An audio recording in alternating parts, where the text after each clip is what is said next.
వక్ఫ్ సవరణ బిల్లులో సమస్యలేంటని దేశవ్యాప్తంగా ఆసక్తి నెలకొంది. వాడివేడిగా పార్లమెంటులో వాదోపవాదాలు జరిగాయి. ముస్లింల ఆస్తిపై అధికారం ముస్లింలదా లేదంటే వాళ్ల పూర్తి పెత్తనాన్ని తొలగించాలా అనే దానిపై ఏకంగా 8 గంటలు చర్చిద్దామని కేంద్ర బీజేపీ ప్రభుత్వం నిర్ణయించింది.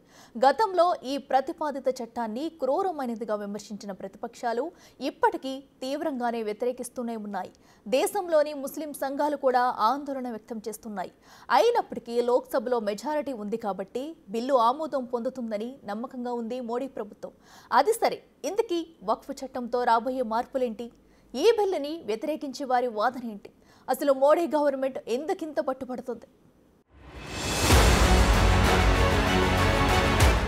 కేంద్రంలో వరుసగా మూడోసారి అధికారం చేపట్టినప్పటి నుంచి నరేంద్ర మోదీ ప్రభుత్వం దూకుడు పెంచింది. గత 10 ఏళ్ల పాలనలో ఉన్నదానికంటే కొన్ని కీలక నిర్ణయాల్లో వేగంగా ముందడుగు వేస్తుంది. ఇప్పుడు మోడీ ప్రభుత్వం వచ్చి 11 ఏళ్ల తర్వాత పార్లమెంటు ముందుకు వక్ఫ్ సవరణ బిల్లును తీసుకొచ్చింది. మొదటి రౌండ్లో కాశ్మీర్లో 370 రద్దు కాగా రెండో రౌండ్లో అయోధ్య సిద్ధమైంది. ఈ మధ్యలో ముస్లిం మైనార్టీలకు సంబంధించి చాలా వ్యవహారాలు వివాదాలకు కారణమయ్యాయి, కోర్టులకెక్కాయి. అయితే మోడీ మూడో రౌండ్లో తాజాగా వక్ఫ్ చట్టం దేశవ్యాప్తంగా అందరి దృష్టిని ఆకర్షిస్తుంది. గతేడాది వక్ఫ్ బిల్లును కేంద్ర కేబినెట్ ఆమోదించగా ఇప్పుడు వక్ఫ్ సవరణ చట్టాన్ని ప్రభుత్వం తాజా పార్లమెంట్ సెషన్లో ప్రవేశపెట్టింది. 2025 ఏప్రిల్ 2-3 తేదీలకు లోక్సభ, రాజ్యసభల్లో ఈ సవరణ చట్టంపై చర్యలు ఊపందుకున్నాయి. ఈ బిల్లుపై ఆయా పార్టీలు తమ సభ్యులకు విప్ జారీ చేశారు. కేంద్ర అల్పసంఖ్యాక వ్యవహారాల మంత్రి కిరణ్ రిజిజు ఏప్రిల్ 1న వక్ఫ్ సవరణ బిల్లును ఏప్రిల్ 2న లోక్సభలో ప్రవేశపెడతామని చెప్పారు. అప్పటి నుండి దీనిపై దేశవ్యాప్తంగా చర్చ మొదలైంది.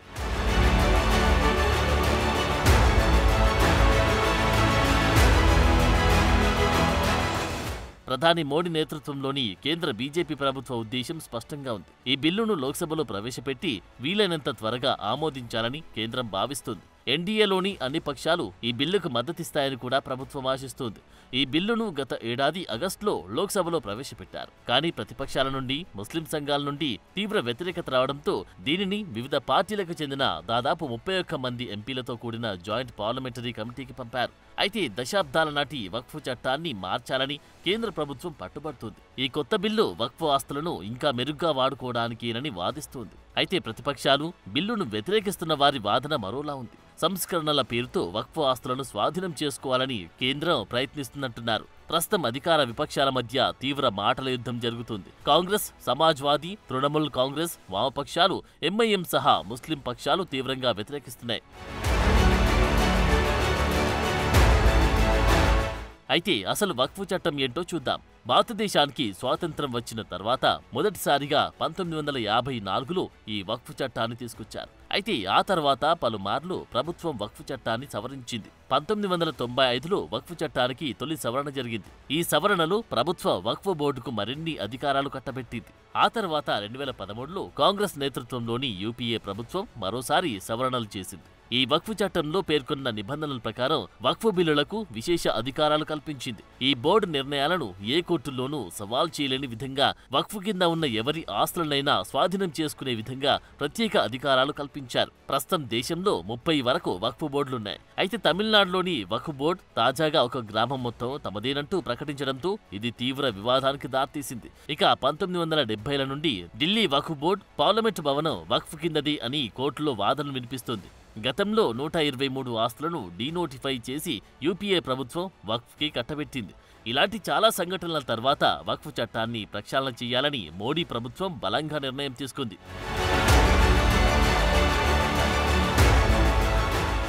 అయితే వక్ఫ్ అనేది ఒక చారిటీ అనుకోవాలి.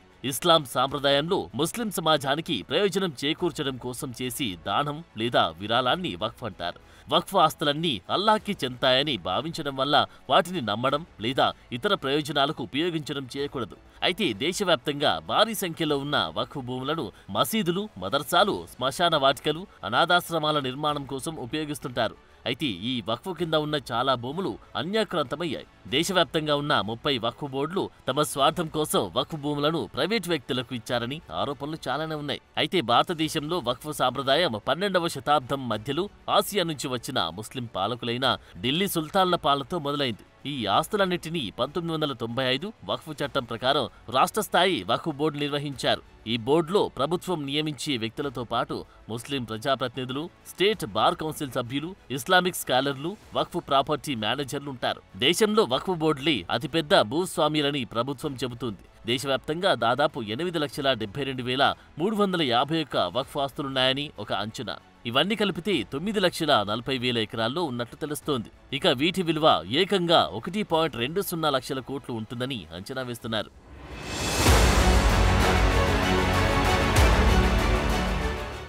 వక్ఫ్ చట్టంలో సవరణతో కీలకమైన మార్పులు రాబోతున్నాయి. ప్రతిపక్షాల పాత్ర ఎలా ఉన్నప్పటికీ ఈ చట్టం వల్ల ముస్లింలు తమ హక్కును కోల్పోతామనే ఆందోళనలో ఉన్నారు.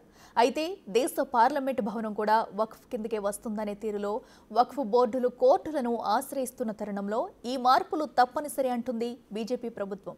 అయితే ఇందులో చేసిన మార్పులేంటి? ఈ సవరణలను వ్యతిరేకించే వారి వాదనేంటి? ప్రభుత్వం ఏ ఉద్దేశంతో ఇందులో ఇలాంటి మార్పులను చేసింది?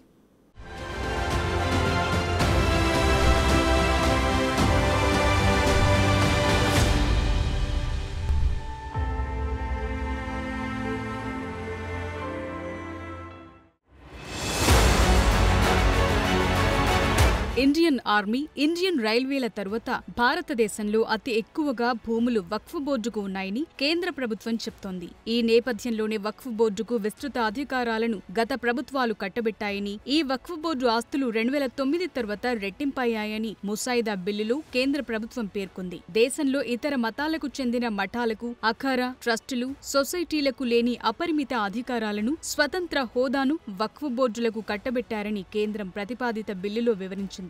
ఈ బోర్డులను ముస్లింలలో బడాబాబులే నిర్వహిస్తున్నారని, కాబట్టి పేద ముస్లింల ఆవేదన దృష్ట్యా ఈ చట్టంలో మార్పులు తీసుకురావాలని బీజేపీ ప్రభుత్వం భీష్మించి కూర్చుంది. ఇందులో భాగంగా కొత్త చట్టంలో కీలక మార్పులు చేసింది. ఇందులో అత్యంత వివాదాస్పదమైంది ముస్లిమేతరులకు సభ్యత్వం ఇవ్వటం. కేంద్ర వక్ఫ్ కౌన్సిల్, రాష్ట్ర వక్ఫ్ బోర్డుల్లో ముస్లిమేతరులను చేర్చాలని సవరణ బిల్ సూచిస్తోంది. తద్వారా నిర్ణయ ప్రక్రియ విస్తృతంగా, పారదర్శకంగా ఉంటుందని అభిప్రాయపడుతుంది.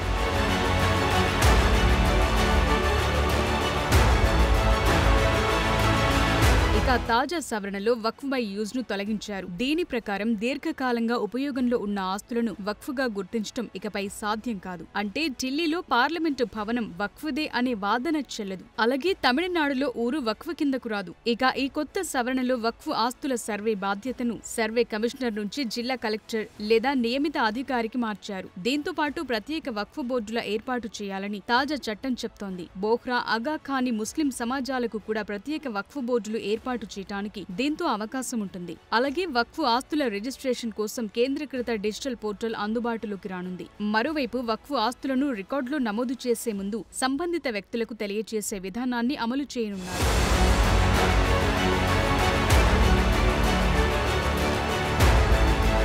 ఇక వక్ఫ్ ట్రిబ్యునల్స్ పునర్వ్యవస్థీకరణలో భాగంగా ట్రిబ్యునల్లు జిల్లా స్థాయి కోర్టు న్యాయమూర్తి, రాష్ట్ర ప్రభుత్వంలో సంయుక్త కార్యదర్శి హోదాలో ఉన్న అధికారి సభ్యులుగా ఉండనున్నారు. వక్ఫ్ ట్రిబ్యునల్ తీర్పుపై 90 రోజుల్లో హైకోర్టులో అప్పీలు దాఖలు చేసే అవకాశం ఉండే విధంగా చట్టంలో మార్పులు చేశారు. ఈ సవరణలో చట్టం పేరును కూడా మార్చారు. వక్ఫ్ చట్టం 1995 అనేది ఇకపై unified Waqf management, empowerment, efficiency and development చట్టం 1995 గా మారుతుంది. దీని ప్రకారం విద్యా సంస్థలు, మార్కెట్లు, గృహ నిర్మాణ ప్రాజెక్టులను విస్మరించడం వంటి అభివృద్ధి ప్రయోజనాల కోసం వక్ఫ్ భూములను ఉపయోగించడానికి వక్ఫ్ బోర్డులను అనుమతించడం నూతన బిల్ లక్ష్యంగా తెలుస్తోంది.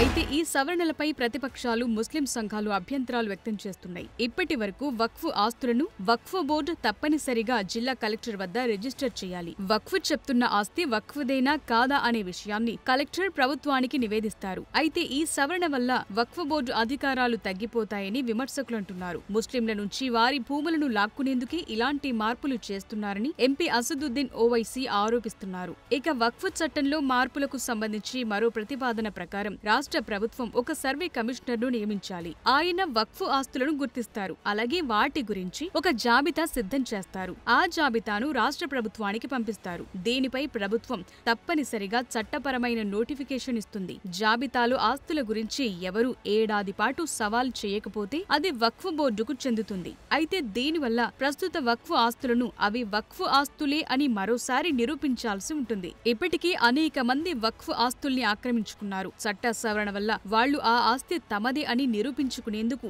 వారికి ఈ ఛాన్స్ దొరుకుతుంది. దీంతో వక్ఫ్ భూములు ఆక్రమించుకున్న వారికి ఆ భూమి వెళుతుందనే ఆందోళన ఉంది.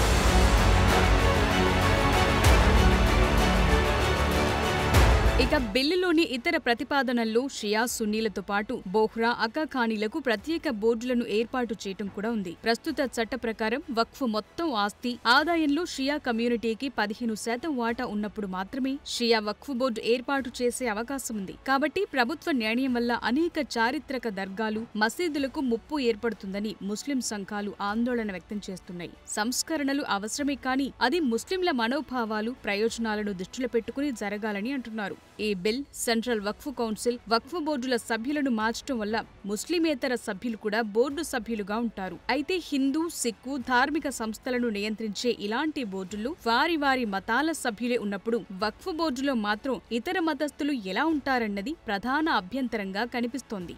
వక్ఫ్ ముస్లిం వ్యక్తిగత చట్టంలో భాగం కాబట్టి వక్ఫ్ను నియంత్రించే సంస్థల్లో ముస్లిమేతర సభ్యులను మెజార్టీగా అనుమతించడం రాజ్యాంగంలోని ఆర్టికల్ 26ను ఉల్లంఘించడమే కావచ్చనే వాదన ఉంది.